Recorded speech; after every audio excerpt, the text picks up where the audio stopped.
আসসালামু আলাইকুম ভিউয়ার্স, কেমন আছেন সবাই? চলে আসলাম নতুন আরেকটি ভিডিও নিয়ে।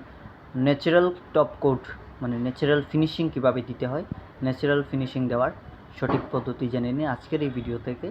তো ভিডিওটা সবাই না টেনে শেষ পর্যন্ত দেখবেন। ভিডিওটি যদি আপনাদের কাছে ভালো লেগে থাকে অবশ্যই লাইক, কমেন্ট, শেয়ার করবেন। এই যে দেখেন যে ফিনিশিংটা দেওয়া হচ্ছে সেটা কিন্তু ন্যাচারাল টপ কোট, শুধু সাদা টপ কোটটা মারা হচ্ছে। আপনাদের কাছে হয়তো বা একটু লালটি শেড লাগতে পারে। লালটি শেড লাগার কারণ হলো রোদ পড়ছে তার জন্য। আর নর্মালি শুধু ন্যাচারাল টপ কোট মারা হয় বোর্ডের যেই কালারটা, ওই কালারটা যাতে থাকে।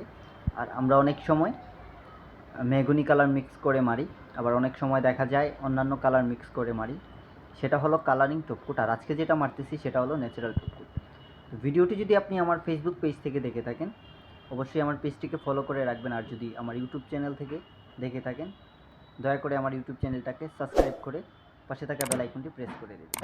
ভিডিওটি যদি আপনাদের কাছে ভালো লেগে থাকে অবশ্যই বেশি বেশি করে শেয়ার করবেন আর কমেন্টে জানাবেন আপনারা কে কোথায় থেকে দেখতেছেন আর আমার ভিডিও দেখে আপনাদের কতটুকু পরিমাণ উপকার হয় সেটা অবশ্যই কমেন্টে জানাবেন।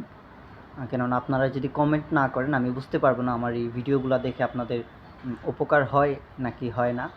আমি তো আপনাদের জন্যই ভিডিওগুলো আপলোড করে থাকি, যেন আপনারা আমার ভিডিওগুলো দেখে আপনাদের কিছু পরিমাণ উপকার হয়, আপনারা যেন কাজটা বুঝতে পারেন কিভাবে কাজ করতে হয়, ন্যাচারাল টপ কোট কীভাবে মারতে হয়, বিভিন্ন ধরনের কালার কীভাবে করতে হয় এবং কালার ফিনিশিংটা কীভাবে করতে হয়, টোটালি লেকারের কাজ কীভাবে করবেন এই বিষয় নিয়ে আমি সবসময় ভিডিও আপলোড করে থাকি। আপনারা হয়তো অনেকে দেখেন আবার অনেকে দেখেন নাই। তো যারা যারা নতুন দেখতেছেন অবশ্যই কমেন্টে জানাবেন, বেশি বেশি করে শেয়ার করে দেবেন ভিডিওটা আপনাদের কাছে যদি ভালো লেগে থাকে। আর আপনারা কোন ধরনের ভিডিও দেখতে চান সেটা অবশ্যই আমাকে কমেন্টে জানাবেন। আপনারা যেই ধরনের ভিডিও দেখতে চান ইনশাআল্লাহ আমি চেষ্টা করব আমি ওই কোয়ালিটির ভিডিওটা আপলোড করার। তো আপনারা আমাকে বলতে হবে যে আপনারা কোন কোয়ালিটির ভিডিও চাচ্ছেন, কোন ধরনের ভিডিও চাচ্ছেন, তা না হলে আমি বুঝতে পারবো না আপনারা কী ধরনের ভিডিও চাচ্ছেন। আমি আমার মতো করে ভিডিও আপলোড করে যাব। তো আপনারা যদি অবশ্যই কমেন্ট করেন আপনারা কোন কোয়ালিটির ভিডিও দেখতে চান, আমি চেষ্টা করব আপনাদের কমেন্ট অনুযায়ী ভিডিও আপলোড করার।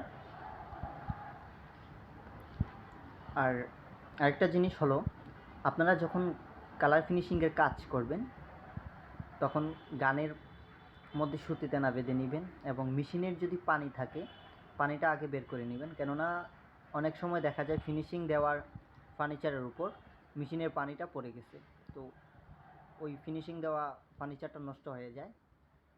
তো ভালো থাকবেন সবাই, দেখা হবে নতুন আরেকটা ভিডিওতে। আল্লাহ হাফেজ।